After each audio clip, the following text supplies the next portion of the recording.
አብይ ሙሉ በሙሉ ምን አይነት ሰዎችን ነው ሰብስቦ ቁልፍ ቦታ እንዲይዙ ያደረገው ካልነው አብዛኞቻቸው ከአብይ ጋር የጠለፋ ቡድን የነበሩ ሰላዮች የነበሩ ናቸው። አጠቃላይ ሰላይ መንግስት ነው የተቋቋመ። አብይ ሰላይ፣ ተመስገን ጥሩነህ ሰላይ፣ አብይ የጠለፋ ቡድን፣ ተመስገን ጥሩነህ የጠለፋ ቡድን፣ ሁሉም ከታች ያሉም ከአብይ ጋር የሚሰሩ የጠለፋ ቡድን የነበሩ ሰላዮች ናቸው። ከዛ ውጪ ደግሞ አብይ እኮ በጣም ለሱ ተላላኪ የሆኑ ሰዎችን ብቻ ነው የሚመድበው። በአብይ ዘመን ሙያ የሚባል የለም። በአብይ ዘመን ልምድ የሚባል ትምህርት የሚባል ዜጋ የሚባል የለም።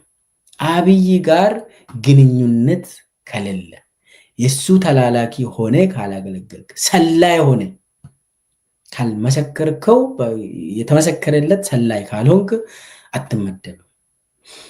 ከሱ ጋር በጣም ግንኙነት ያስፈልግሃል ለመሾም። የሱ ተላላኪ ሆነ ለመቀጠር አንዳንዴ ያስቃል። አብይ የሚሾማቸው ሰዎች በጣም ወርዶ ለምሳሌ አሁን የአብይ ፀጉር ቆራጭ የነበረው ብስራተ ገብርኤል አካባቢ አብይ ፀጉሩን ይቆረጥ ነበር አስታውሳለሁ። ብሩክ ይባላል ልጁ እና የአብይ ፀጉር ቆራጭ የነበረው ልጅ ዛሬ የጠቅላይ ሚኒስቴር ጽህፈት ቤት ምክትል ኃላፊ ነው። አንድ ከፀጉር ቆራጭነት ወስዶ እኔ ለምን ተሾመ አላልኩም፣ ዜጋ ነው እንኳን ተሾመ። ነገር ግን የአብይ ፀጉር ቆራጭ መሆን አለብህ ለቦታው ለመወዳደር። እንዲህ አይነት ስርዓት ነው ያጋጠመን ለማለት ነው። በአብይ ጊዜ የሳይንስና ቴክኖሎጂ አትክልተኛ የነበረው ልጅ ዛሬ የሪፐብሊካን ጋርድ አመራር ነው። አንድ አትክልተኛ ለምን አደገ አላልኩም። ማደግ አለበት፣ ሰው ማደግ አለበት። በአግባቡ ተወዳድሮ ትምህርት ወስዶ ትምህርት ቤት ገብቶ ከተማረ በኋላ እድገት ማግኘት አለበት። ነገር ግን ለአብይ ተላላኪ ስለሆነ ከአብይ ጋር ስለሰራ ወይ ደግሞ ሰላይ ሆኖ ከአብይ ጋር የተወሰነ ጊዜ ስለሰራ ዝም ብሎ ትልቅ እንትን ተሰጥቶት አገር የአብይ ፒኤልሲ ሆነች። ይህንን ለማሳየት ነው እንግዲህ የመጀመሪያውን ክፍል ዛሬ ኢትዮጵያን የተቆጣጠሩ በተለይ የሲቪል መንግስትን የተቆጣጠሩ የሰላይ ቡድን የጠለፋ ቡድን የነበሩ ሰዎች ናቸው። በጣም ቤተሰብ የሆኑ ቡድኖች ናቸው ብለናል። የሰላይ የኢንሳ ስለላና ጠለፋ ባክግራውንድ ከሌላቸውስ ምንድን ነው የሚሆነው? እነሱ ደግሞ ወይ አንደኛ የጠቅላይ ሚኒስቴር አማካሪ ሆኖ ለተወሰነ ጊዜ መስራትና አገልጋይ መሆናቸው ታማኝ መሆናቸው ማረጋገጥ ይኖርባቸዋል። ወይ ደግሞ እዛው አማካሪም ካልሆኑ ጠቅላይ ሚኒስቴር ጽህፈት ቤት ተመድበው በየጊዜው አብይን አግኝተው አጎብዳጅ መሆናቸው ታማኝ መሆናቸው አገልጋይ መሆናቸው ማስመስከር አለባቸው። ያ ካልሆነ ደግሞ ዘመድህ የአብይ አገልጋይ ሆኖ የአብይ ታማኝ አገልጋይ ሆኖ መሆን አለበት። እዛ ለአብይ የሚያገለግል አብይን የሚያገለግል ታማኝ ሰው ካለ ዘመድህ ከሆነ ትኬት ልታገኝ ትችላለህ። ለአብይ ስርዓት ሲቪል መንግስት ውስጥ መግባት እድል ይኖርሃል። ስለዚህ ወይ እዛ ቤተመንግስት ገብተህ ለተወሰነ ለ6 ወር ወይ ለ1 ዓመት አገልግለህ ተጠንተህ ሁሉም ባክግራውንድ ቼክ ተደርጎ አንተ ደግሞ ተላላኪ መሆንን ደንበኛ ተላላኪ ታማኝ መሆንን ካስመሰከርክ በኋላ ትሾማለህ። ስለዚህ አብይ መጀመሪያ የስለላ የኢንሳ ስለላና ጠለፋ ባክግራውንድ ካለ ከአብይ ጋር ሰርተ ማለት ነው። አንተ ገቢ ነህ። ካልሆነ ደግሞ ቤተ መንግስት ተመድበ ከአብይ ጋር ተወሰነ 6 ወር 1 ዓመት አገልግለ ታማኝ መሆንን ማስመስከር አለብህ። ወይ አማካሪ ሆነ ዝም ብለ ያው አብይ አማካሪ የለውም እሱ ነው እንጂ የሚነግር አብይ አይቀበልም። ነገር ግን የአብይ አማካሪ ሆኖ የተመደቡ ሰዎች ለ6 ወር እዛ ቆይተው ወደ ስልጣን ይሄዳሉ፣ ይመደባሉ። ለምሳሌ አሁን ጌታቸው ረዳ አሁን አማካሪ ነው አይደለ? ከተወሰነ አሁን 6 ወር ከሞላ በኋላ ትንሽ አጎብዳጅ ሆኖ ታዛዥ ሆኖ እንትን ካሳየ አሁን እያሳየ ነው፣ እያየን ነው በየመድረኩ አብይ ሆይ አንተ እግዚአብሔር ነህ 1000 ዓመት ንገስ ማለት እያለ ነው።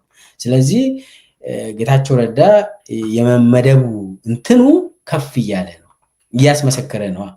ስለዚህ አንደኛ የኢንሳ ስለላና ጠረፋ ባክግራውንድ ከሌለ አንዱ የጠቅላይ ሚኒስትሩ አማካሪ ሆነ ለተወሰነ ጊዜ ማገልገል፣ ወደ ቤተ መንግስት ገብተ ተመድበ የቤተ መንግስቱ ጽሕፈት ቤት ውስጥ የሆነ ነገር ሰርተ እዛ ስትሰራ ቆይተ መታየት አለብህ፣ ማረጋገጥ አለብህ ታማኝነትህን።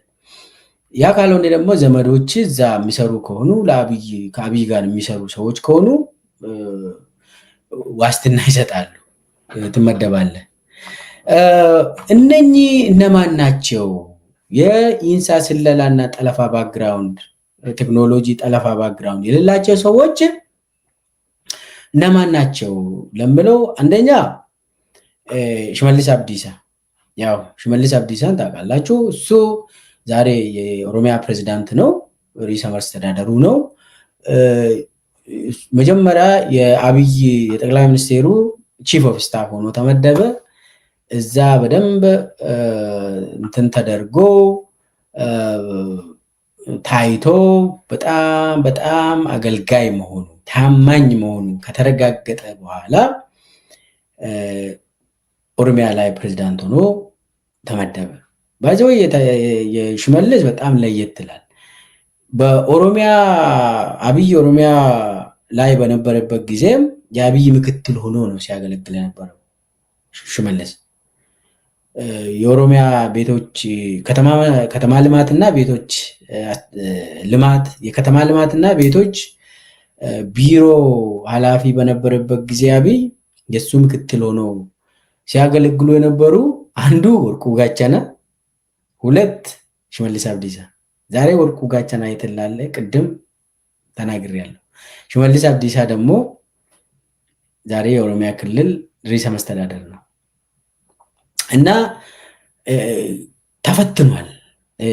በኢሳትና በተለያዩ ነገር ተፈትኖ የአብይን ፈተና ያለፈ አጎብዳጅ ሆኖ በደንብ ተፈትኖ ከዛም ቤተመንግስት ተወስዶ ቺፍ ኦፍ ስታፍ ሆኖ የአብይ ቦርሳ ተሸክሞ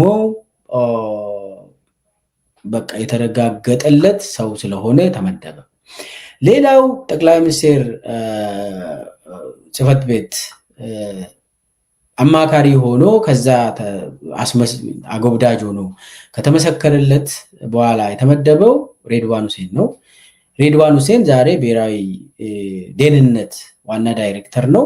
እሱም የጠቅላይ ሚኒስትር አማካሪ ሆኖ ለአመት ለተወሰነ ጊዜ አማካሪ ሆኖ ለአብይ ምንም የሚያማክረው ነገር የለም። ነገር ግን ምክሩን እየወሰደ ትሬኒንጉን ወስደው እንዴት ከአብይ ጋር መስራት እንዳለበት ከለመደ በኋላ ሎያል ሆኖ ታማኝ ሆኖ ያንን ካረጋገጠ በኋላ የውጭ ጉዳይ ሚኒስቴር አካባቢ ተሾመ። አሁን ብሔራዊ ደህንነት ዋና ዳይሬክተር ሆኖ ተመድቦ እዛ ነው የሚሰራ።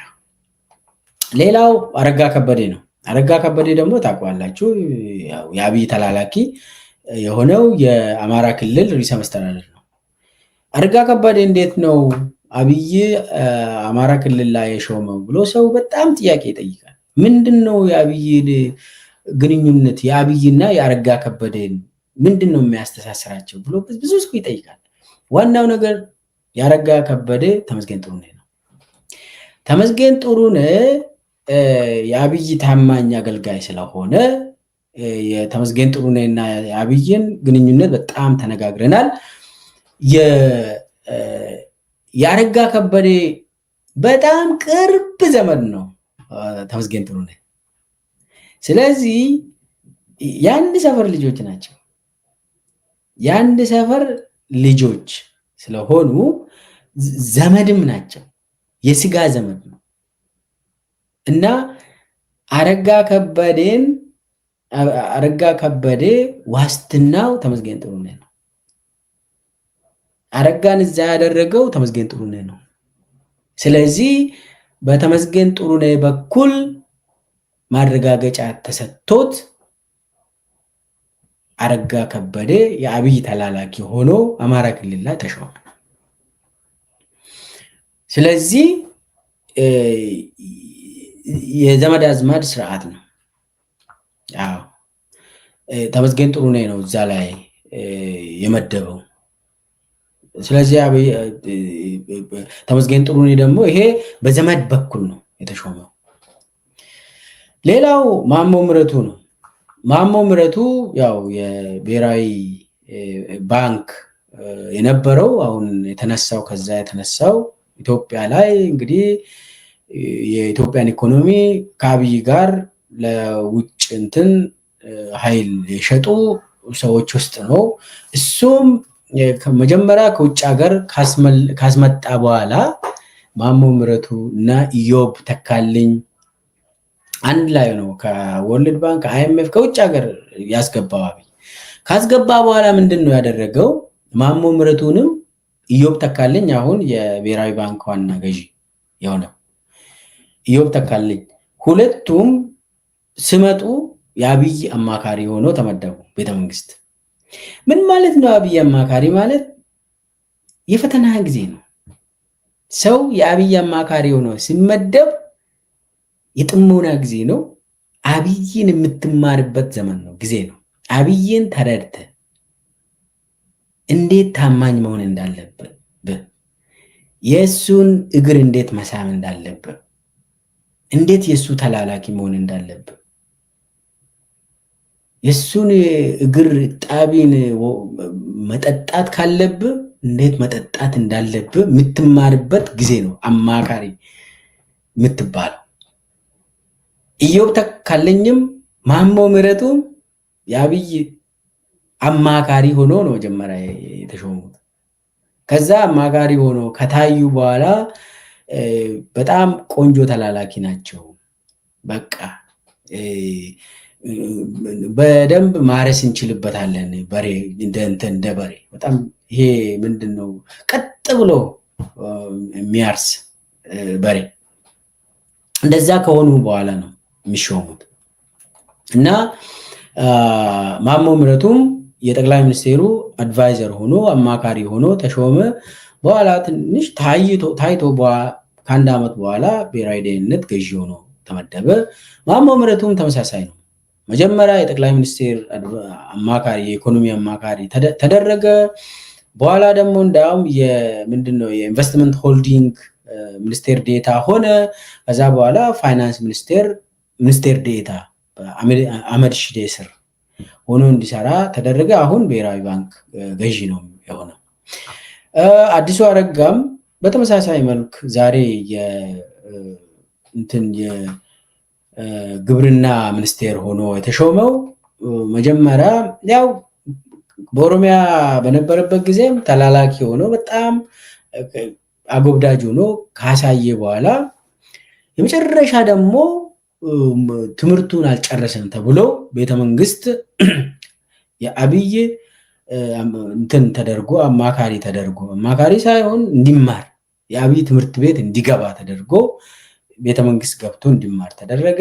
ቤተመንግስት ከቆየ በኋላ እዛ ትምህርቱን ጨርሶ በቃ አሁን መመደብ ይችላል በፌደራል እንትን ደረጃ ተብሎ የግብርና ሚኒስቴር ሆኖ ተሾመ። ግራጁዌት አድርጎ ከቤተመንግስት። ከዛ ሌሎችም አሉ። ለምሳሌ መስፍን መላኩ አሁን የኦሮሚያ ከተማ ዘርፍ እንትን ሆኖ በምክትል ፕሬዝዳንትነት የሚመራው እሱም የአብይ ፕሮቶኮል ነበር። ከዛ በኋላ ታይቶ ተገምግሞ ጥሩ ስራ እየሰራ ነው በሚል ኦሮሚያ ላይ ተመደበ። የወደፊትም ፕሬዚዳንት ሊሆን ይችላል ኦሮሚያ ላይ ተብሎ የሚጠራ የአብይ ተላላኪ ነው። ሌላው ደመላሽ ገብረ ሚካኤል ነው። እንግዲህ ደመላሽ ገብረ ሚካኤል በኦሮሚያ ደረጃ ለአብይ በጣም ታማኝ የሆነው ደመላሽ ገብረ ሚካኤል አሁን የፌደራል ፖሊስ ኮሚሽነር ነው። ለአብይ ታማኝ የሆነው በኦሮሚያ በነበረበት ጊዜ ነው። በኦሮሚያ ክልል በነበረበት ጊዜ ኦሮሚያ ጸጥታ ዘርፍ ኃላፊ ነበር። በዛን ጊዜ አባ ቶርቤ የሚባል ወደ ደምቢዶሎ አካባቢ የሚንቀሳቀስ አመራሮችን የሚገል አባ ቶርቤ የሚባል ነበር እና እነኚህ አባ ቶርቤዎችን ለማስቆምና እንደው የመንግስት አባ ቶርቤ ያስፈልጋል ብሎ የመንግስትን አባ ቶርቤ ያቋቋመ ደመላሽ ገብረ ሚካኤል ነው። ይሄ የመንግስት አባ ቶርቤ የመንግስትን አመራር ይገልና ሸኔኑ የገደለ ብሎ ሪፖርት ያወጣል። በዚህ ምክንያት ኦሮሞ ውስጥ በጣም መጠራጠር እንዲመጣ ለምሳሌ ከአርሲ ተወላጆች የኦሮሚያ አመራር የሆኑ ወለጋ ሄዶ እንዲሞቱ ይደረጋል። ከዛ በኋላ ማን ነው የሚገለው? የመንግስት አባ ቶርቤ ነው የሚገለው። ያ አሁን የመንግስት ሸኔ የሚባለው ማለት ነው። ከዛ በኋላ ወለጋዎች አርሲን ገደሉ ተብሎ ዜና ይሰራል። ዋናው እንትን ጥርጣሬ ህዝቡ መካከል እንዲገባ ለማድረግ አብይ ይህንን ሲሰራ የነበረው በደመላሽ በኩል ነው። ስለዚህ ደመላሽ ገብረ ሚካኤል የአብይ ታዛዥ ሆኖ በጣም ተላላኪ ሆኖ አመኔታን ያገኘው የመንግስት አባ ቶርቤን እና በኋላም የመንግስት ሸኔን ያደራጀ ሰው ስለሆነ አሁን የመንግስት ሸኔ አማራ ተወላጆችን ጨፍጭፎ ሸኔ ነው ጨፈጨፈ ይባላል። ኦኤልኤ ነው ጨፈጨፈ ይላሉ። እነኚህ ሸኔ የመንግስት ሸኔ የሚባለው ደመላሽ የሚያስታጥቀው አሁንም ደመላሽ ነው። በነገራችን ላይ ደመላሽ እና አራርሳ መርዳሳ፣ ከፋለው ተፈራ እና ሽመልስ ናቸው የመንግስትን ሸኔ የሚመሩት እና ደመላሽ ገብረ ሚካኤል በጣም ተሰሚነት ያገኘው እቺን የመንግስት ሸኔ የመንግስት አባ ቶርቤን ስላቋቋመ ከዛ በኋላ ምንም ጥርጥር የለም ከአብይ ጋር ይሰራል ተብሎ ተወሰደ። ከዛ በኋላ በብሔራዊ ደህንነት ምክትል ሆነ። ከዛም ብሔራዊ ደህንነት ዋና ስራ አስኪያጅ ሆነ። ከዛ በኋላ ፌደራል ፖሊስን በግሉ ያዘ ደመላሽ ገብረ ሚካኤል። ሌላው አሁን የኢትዮጵያ ኢንቨስትመንት ሆልዲንግ ዋና ስራ አስኪያጅ እንግዲህ ይሄ የኢትዮጵያ ኢንቨስትመንት ሆልዲንግ የመንግስት የልማት ድርጅቶች ወደ 40 የሚሆኑ የልማት ድርጅቶች በጣም ቢሊዮነር የሆነ እንትን ነው እና ይሄ ስራ አስኪያጁ ብሩክ ታዬ ይባላል። እሱም የአብይ ጽህፈት ቤት ያው ጠቅላይ ሚኒስቴር ጽህፈት ቤት ሆኖ በደንብ እዛ ተፈትነው ካለፈ በኋላ ነው ወደ ኢትዮጵያ ኢንቨስትመንት ሆልዲንግ ዋና ስራ አስኪያጅ ሆኖ የተመደበው። ሌላው እንግዲህ ሃና አርያ ስላሴ እና ጌዲዮን ጢሞቴዎስ ናቸው። ያው ባልና ሚስት ናቸው። ሃና እንግዲህ ሃና የፍትህ ሚኒስቴር ነች። አሁን ከሱ በፊት የፍትህ ሚኒስቴር የነበረው ባሏ ነው ጌዲዮን ጢሞቴዎስ። ስልጣኑን ከጌዲዮን ጢሞቴዎስ ነው የወሰደችው ከባሏ እና ሃና አሁን የኢትዮጵያ ፍትህ ሚኒስቴር ነች። የፌደራል መንግስት የፍትህ ሚኒስቴር ነች እሷ። ከሷ በፊት የነበረው ደግሞ የኢትዮጵያ ፍትህ ሚኒስቴር እንግዲህ አጠቃላይ የፌደራሉ መንግስት ፍትህ ሚኒስቴር የነበረው ጌዲዮን ጢሞቴዎስ ነው። አሁን ጌዲዮን ጢሞቴዎስ የውጭ ጉዳይ ሚኒስቴር ነው። እንግዲህ ባልና ሚስት ናቸው። ይሄ ነገር እንዴት ነው የሆነው?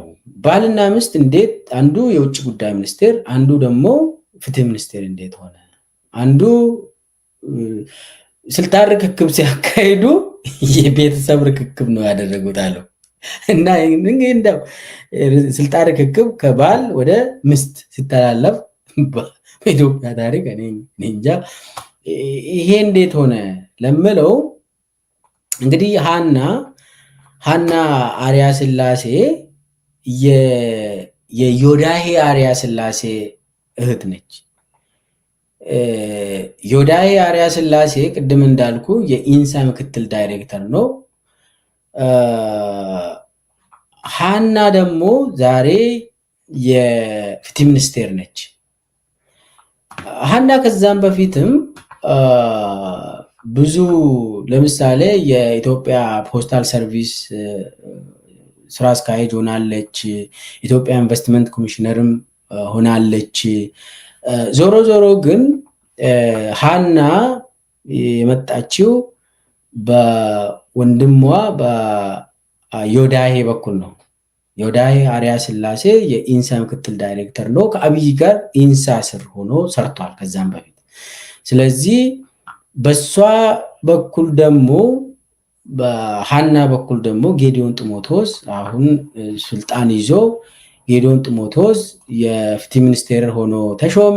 ከዛ በኋላ የውጭ ጉዳይ ሚኒስቴር ሆኖ ዛሬ እያገለገለ ነው እና ሐናም በዚህ ደረጃ በዘመድ አዝማድ ነው ጉዳዩ። ስለዚህ ምን ለማለት ነው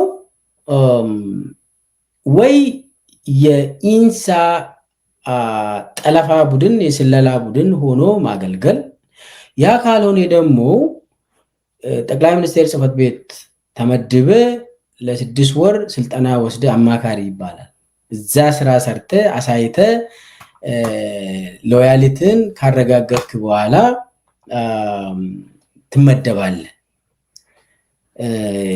የአብይ ሚኒስቴር ሆነ ትመደባለ። ያ ካልሆነ ደግሞ ስልጠና አያስፈልግም ከተባለ ዘመድ የሆነ ያንተ ዘመድ ለአብይ አጎብዳጅ ሆኖ ታማኝ ሆኖ የሚያገለግል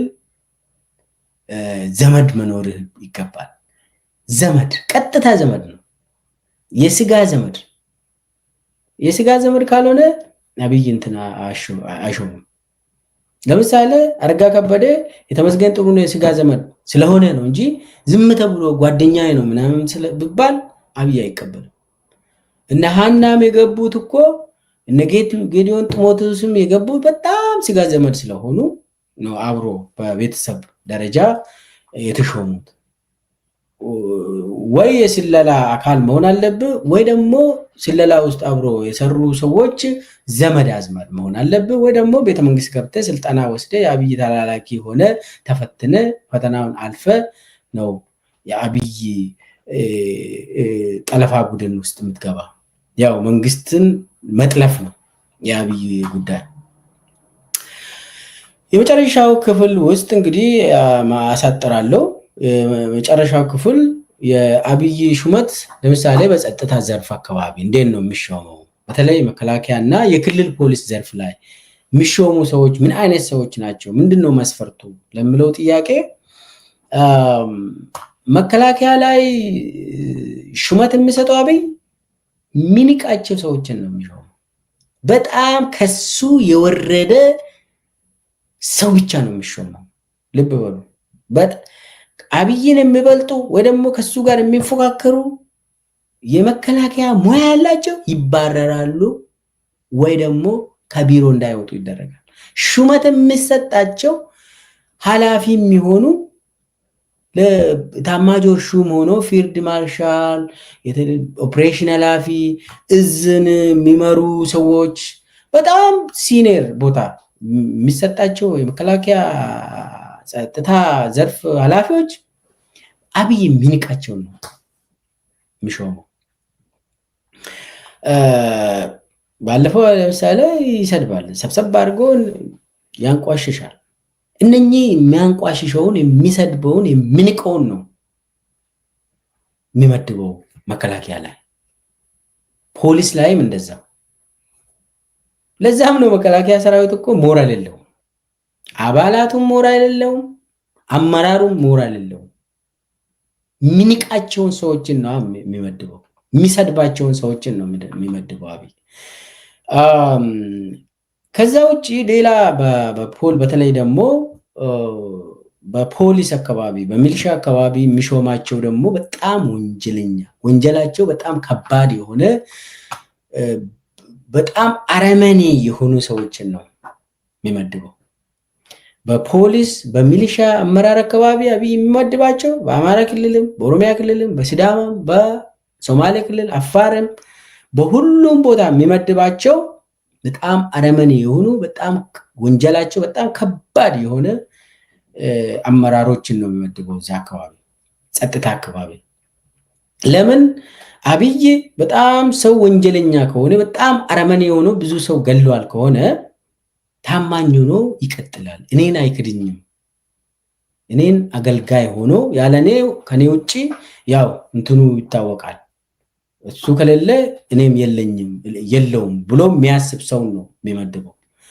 ስለዚህ በጣም አረመኔ የሆኑ ጨካኝ የሆኑ በጣም ብዙ ግድያ የፈጸሙ ሰዎችን ነው በክልል ደረጃ የጸጥታ ዘርፍ ኃላፊ ሆነው የሚመድበው። የፖሊስ ኮሚሽን ላይ የሚመድበው አብይ በጣም በአማራ ክልልም ሂዱ ይዩት፣ የሚሊሻ ዘርፍ ላይ በኦሮሚያ ላይም ይዩት። እንዲህ አይነት ሰው ነው የሚመድበው አብይ። እነኚህ ሰዎች ቤተመንግስት መጥቶ ስልጠና ወስዶ አማካሪ ሆኖ ወደዛ አይሄዱም። ያለ አማራጭ አብይ ምንድን ነው የሚያደርገው? እዛው በጣም በህዝብ የሚጠሉ ሰዎችን ያስቀምጣል። በህዝብ ደረጃ የሚታወቁ ገዳዮች ናቸው ፖሊስን የሚመሩ። የሚገርም ነው። ፖሊስ የህዝብ ነው፣ ግን አመራሩ ገዳይ መሆን አለበት ብሎ አብይ ያምናል። ሚሊሻ እኮ የህዝብ አካል ነው። ነገር ግን የሚሊሻ አስተዳደሮች፣ ኃላፊዎች፣ የጸጥታ ዘርፍ ኃላፊዎች በጣም አረመኔ የሆኑ ሰዎችን ነው የሚመድበው። በጣም አረመኔ። በኦሮሚያ ደረጃ ብዙ ማውራት ይቻላል። በአማራ ክልል ደረጃ ብዙ ማውራት ይቻላል። እና ለምንድነው አብይ እንደዚህ ገዳዮችን አረመኔዎችን? ምክንያቱም አይክዱኝም ብሎ ስለሚያስብ ነው። በዛ ደረጃ ነው በተለይ የጸጥታ ዘርፍ ሹመት የሚሰጠው። ስለዚህ ዞሮ ዞሮ የሰላይ የጠለፋ እና የገዳይ ስርዓት ነው ማለት ነው የአብይ ስርዓት ከላይ እስከታች። ስለዚህ ከዚህ ምንድነው የምንረዳው? በአጠቃላይ ምንድነው የምንረዳው? በአሁኑ ሰዓት የኢትዮጵያ መንግስት የሚባል የለም፣ የክልል መንግስታት የሚባሉም የሉም። ምንድነው ያለው? የቤተሰብ ወንድማማች ስርዓት ነው ያለ። ከፈለግን ላርጅ ፋሚሊ ሲስተም ማለትም ይቻላል። በዘመድ አዝማድ፣ በስለላ ፐርሰናል ኮኔክሽን የተሰበሰበ የሰላዮች ቤተሰብ አገዛዝ ነው ማለት ይቻላል። እና አጠቃላይ ዛሬ ላይ የሹመት መስፈርት እንግዲህ ወይ ቅድም እንዳልነው ፐርሰናል ኮኔክሽን መሆን አለበት፣ ወይ ደግሞ ዘመድ አዝማድ መሆን አለበት፣ ወይ ደግሞ ከኢንሳ የጠለፋ ቡድን የሰላይ ስራ ቴክኖሎጂ ውስጥ አብሮ ከአብይ ጋር ሰልለዋል ከሆነ ሹመት ያስገኛል። ስለዚህ ዛሬ መንግስት የለም፣ ፓርቲ የሚባልም የለም፣ ሙያ የሚባል የለም፣ ህግ የሚባል የለም። ያለው ምንድነው? የጠላፊዎች ቡድን ነው ያለ፣ የቤተሰብ ቡድን ነው ያለ። አጠቃላይ አንደኛ ለማጠቃለል የአብይ ሰው መሆን አለብህ ለመሾም። የአብይ ሰው ማለት እንግዲህ ወይ ዘመድ አዝማድ ነው ቅድም እንዳልኩ ወይ ደግሞ አብይ ጽፈት ቤት ገብተ ስልጠና ወስደ አማካሪ ተብለ ለአብይ በጣም ታማኝ መሆን ከተረጋገጠ በኋላ ትሾማለህ። ጥሩ ከሆንክ እድለኛ ከሆንክ ደግሞ ከአብይ ጋር የስለላ ስራ ሰርታል ከሆነ ሬዲዮ ኦፕሬተር ሆናል ከሆነ ጠለፋ ቡድን አብሬ ሰርታል ከሆነ ምክትል ጠቅላይ ሚኒስትር መሆን ትችላለህ። ብሔራዊ ደህንነት ውስጥ መስራት ትችላለህ። ኢንሳ ኃላፊ መሆን ትችላለህ። በጣም ኦሮሚያ ላይ ቦታ መያዝ ትችላለህ። አማራ ክልልን ማሽከርከር ትችላለህ። ስለዚህ ዞሮ ዞሮ የአብይ ቦርሳ ያልተሸከመ አጎብዳጅ ያልሆነ ያንን ካላስመሰከረ ሰው አይሾምም፣ ከአብይ ጋርም አይቆይም። በጸጥታ ዘርፍ ደግሞ ቅድም እንዳልኩ